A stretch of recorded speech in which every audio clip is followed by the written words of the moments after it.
Hey guys, this is Test 66 Game 3 from the June 2012 LSAT. This is the Sales Representatives game. It is a matching game. It is a matching game, also known as assignment, because we are assigning the 7 people, K, M, P, Q, S, T, U, to the 3 different zones. Now, although there are numbers here, this is not an ordering game. There is no before-after aspect to the zones, no chronological, no ordering, no sequencing. So for that reason, it's just matching your assignment. We're taking the 7 people and placing them on one of these 3 different zones. I've laid out some rules here. I'm going to explain all of that. Basically, the first rule tells us that either P or T, but not both, is in 1. So we have P/T in 1, meaning one of them is there at least, but then the other one is not. So I put T/P with a slash through it, meaning that the other one of those 2 that is not on 1 cannot also be on 1. So we can't have both of them on 1. Same thing with 2, T or U is on 2, but not both, because the second one is not. Whichever one is not chosen will not be on 2. It tells that P and Q are together vertically on the same zone. S and U are together vertically on the same zone. But then we have 3 is greater than 2, meaning that there are more people on 3 than on 2. So this is just like a bare bones diagram regarding the number of slots we might have for each of these zones. I put down, at least 1 on each of zones 1 or 2, but then we have, at least 2 people on zone 3, meaning that, zone 3 will have more people than 2. So we know that every single one of these zones will have at least 1 person on it, due to the rule 1 and rule 2 combined with the 4th rule. So all 3 zones have at least 1 person. Of course, there could be more than 1 person on 2, more than 1 person on 1, and more than 2 people on 3 potentially in order to place all 7 of the people. So this is simply our initial bare bones setup for the game. However, I actually recommend doing a lot more before jumping into the game itself, because let's face it, this is pretty ambiguous. We haven't really made any significant inferences here, but the overall possibilities for the game are actually rather limited. I noticed that T stands out quite a bit. Tiao stands out quite a bit because it's featured in both of Zone 1 and Zone 2's rules. It's going to be on exactly one of those 2, or maybe neither of them at all, but it cannot be on both. So I'd recommend making 3 different diagrams. One with T on 1, one with T on 2, and then one with T on 3. Because if T is on 1, U will have to be on 2. If T is on 2, P will have to be on 1. And if T is on 3, we're going to have P on 1 and T on 2. So I'm going to actually lay out those 3 possibilities right here. Alright, so I've added T on 1, T on 2, and T on 3. I know I've added some extra slots here as well. Don't worry, I'm going to explain all of that as well. So if T's on 1, we have to have U on 2. If T's on 2, we have to have P on 1. And if T's on 3, we have to have P on 1 and U on 2, due to those first 2 rules of the game. Due to the fact that P and T conflict and T and U conflict, but we've got to have at least one of P and T on 1 and at least one of T and U on 2. Now, we have these vertical boxes here to deal with. If U is on 2, we know that S will have to be on 2 as well, because they always go together in the same zone. Now, if SU is on 2 and 3, in diagram 3, the bottom one, once again, we have to have S on 2 there. If P is on 1, we have to have Q on 1 as well, due to one of the rules about P and Q being vertically together. Same thing on the bottom diagram. If P is on 1, Q will have to be on 1 as well. Now, these are our 3 main diagrams here. There is still more work we can do, though.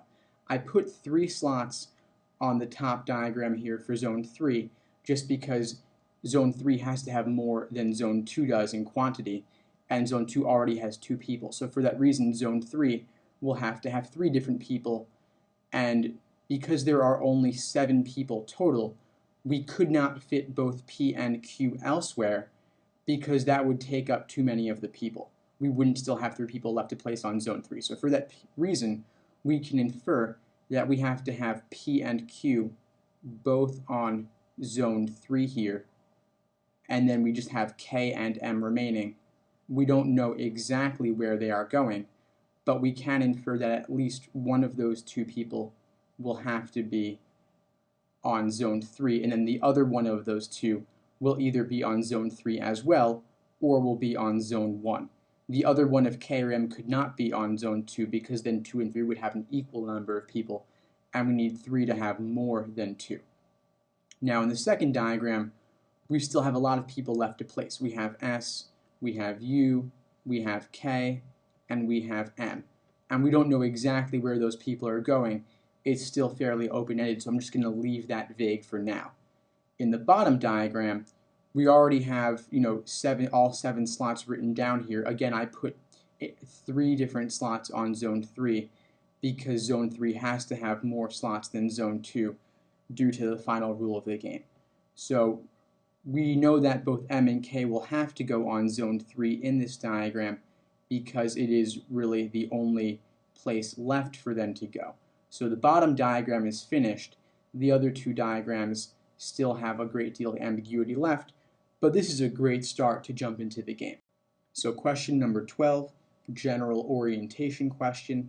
We just want to take one rule at a time and apply that rule to all 5 choices, looking for violations.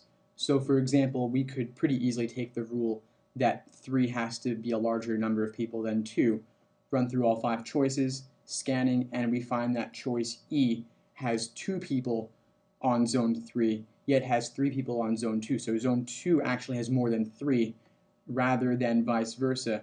So for that reason, E is eliminated. The others are all good on that issue.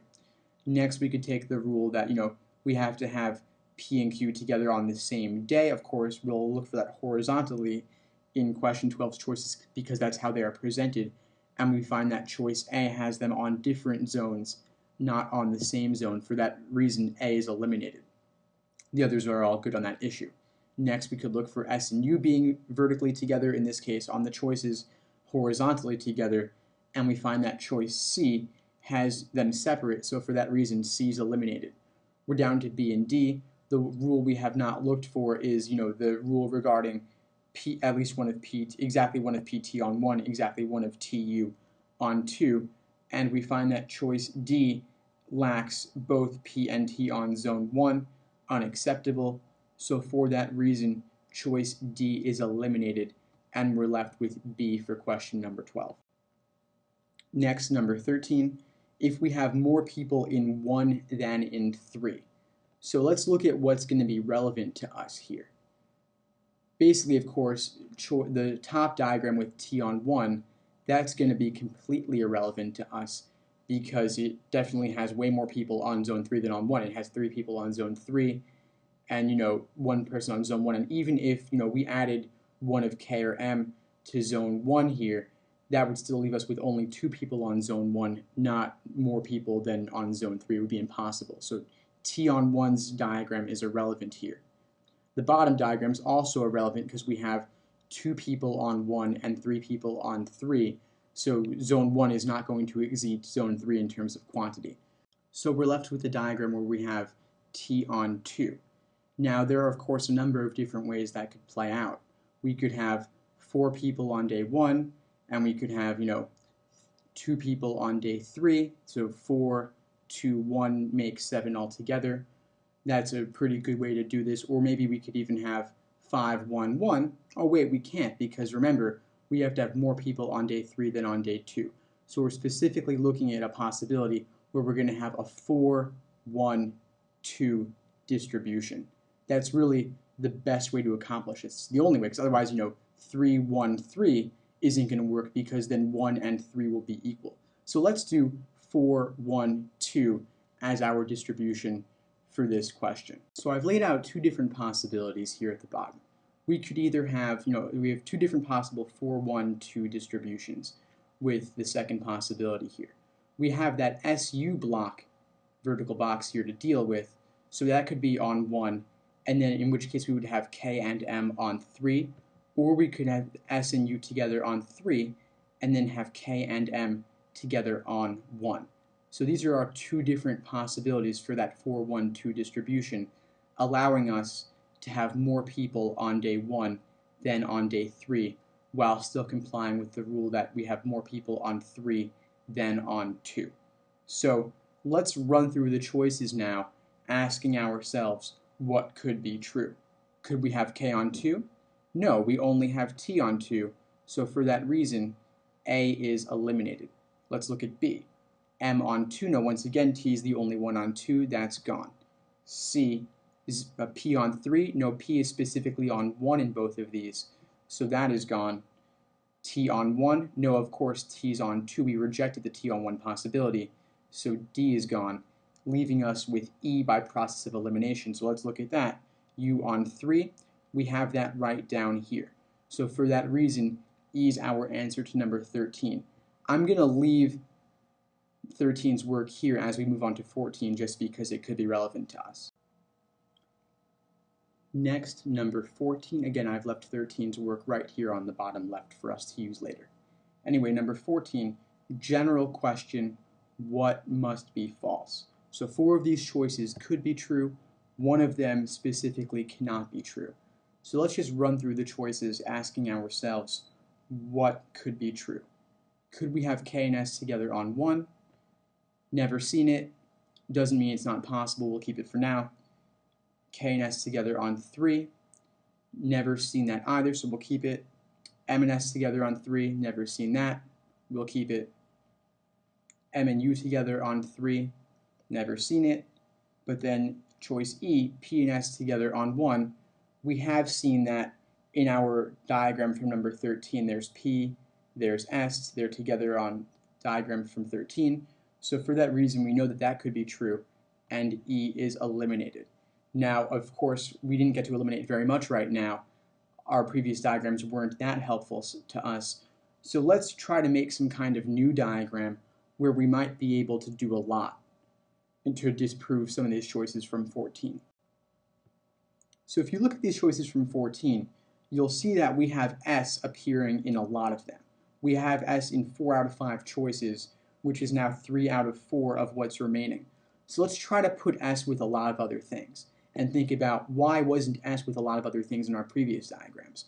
Well, in the diagram with T on 1, diagram with T on 3, we had S with no one else other than U. Then in our diagram from number 13 here, the right diagram had S only with U. On the diagram on the left, we had S with U, Q, and P. So the other choices had S with K and with M. So let's try to put S with those guys. It's not happening where T's on 1 or T's on 3. It's going to happen where T's on 2. So let's make a different kind of diagram with T on 2.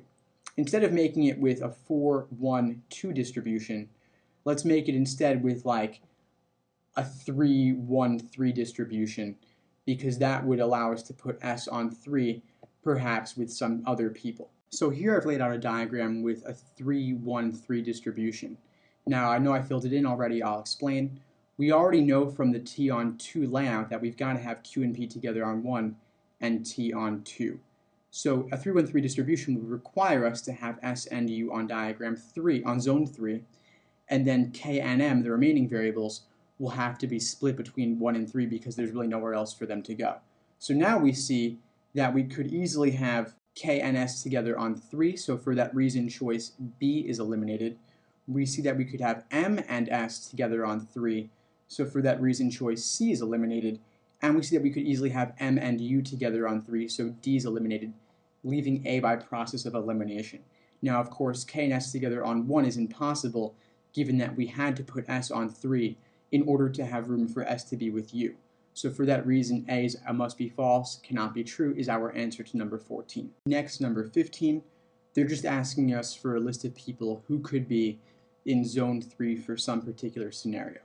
So let's try to make use of previous work as much as possible. I kept the diagrams here so we can refer back to them as necessary. Of course, there are many, many different cases we have of different people being on zone 3 together, almost too many to predict. So for that reason, I would just run through the choices. So choice A, K and M together on zone 3, we actually have that right here from question 13's first diagram. There's K and M together on 3. So we lucked out. A is good for number 15, and we're done. Next, number 16, they're just asking us who Q cannot be with. So let's refer back to any previous diagrams where we've had Q with someone else to see what we can eliminate. Now, of course, we see Q happening with P together a lot. Unfortunately, they didn't put P as a choice. That would have been too easy, given that QP together is an initial rule. So that's not going to help us eliminate anything. However, from the diagram where T is on 1, our main diagram, we see Q with both K and M. So for that reason, A and B can be eliminated for number 16. Let's look to see who else has been with Q. We've seen Q with S and Q with U in 13's diagram, first diagram right here. So for that reason, C and E can be eliminated, leaving us with D as our answer for number 16. Next, number 17. Of course, here it says item removed from scoring, which means that this question was withdrawn. Now, what does that mean? It means that the question was not a valid question. It did not have one and only one answer that could properly be credited, meaning there was some kind of ambiguity in it. Either there was more than one right answer choice, or there were 0 right answer choices, or the question simply couldn't be solved in some way. So basically, that's one less question for you to study from, but what it means is that on test day, somebody was stuck on this question for far too long. They lost time they could have been devoting to other logic games questions in the section. So this is the first example I know of there ever being a question removed from scoring on a logic games section. All the previous examples that I've seen were from logical reasoning and reading comprehension. So it's possible for LSAT to make a mistake on logic games as well. Don't ever let yourself get too bogged down on one particular question. It could cost you the time that you need to solve other questions. Next, number 18. This question's asking us if M and S were together in the same sales zone. So let's look back at previous work, see if we've ever had an example of that. I don't see any of it over here, but in 14's diagram, we do see a case of M and S being together. We see M on 3, and then of course S on 3, which would mean that K was on 1. So let's see if any of those things give us a hit. K on 2 didn't happen, M on 1 did not happen because we circled K there, P on 3 didn't happen, S on 2 didn't happen, T on 1 did not happen. So 14's work ends up not being useful here, and we're going to need to draw some new kind of diagram. So I've laid out a new diagram here. Now for number 18, of course it looks very similar to our diagram from number 14, only I have not placed K. Now having M and S in the same sales zone could not have happened in the top diagram where T is on 1. You see that S is only with you and no one else. The diagram of T on 3, same thing. S is with you and no one else. So the only diagram where S and M might be together would have been the second diagram where T is on 2. So 14's diagram was not useful. We didn't get any hits there, but we don't necessarily have to have a 3-1-3 distribution. We could have a 2-2-3 distribution, for example, and that would be good. That would still allow us to have M and S together, yet it would change things up a little bit from number 14. K could go on 1, or K could go on 2. So here's K on 1. It looks just like number 14's, or if we put K on 2 with T, it's a little bit different. So now we get a hit when they ask us about what could be true. We see that choice A, K on 2, is in fact possible. M is still on 3, so B's gone. We know that P is still on 3, P is still on 1, so C's gone. We know that S is on 3 once again, so D is gone. And of course, T on 1 was impossible, so that's gone. A is our only hit, and those were the only possibilities here, so we're good.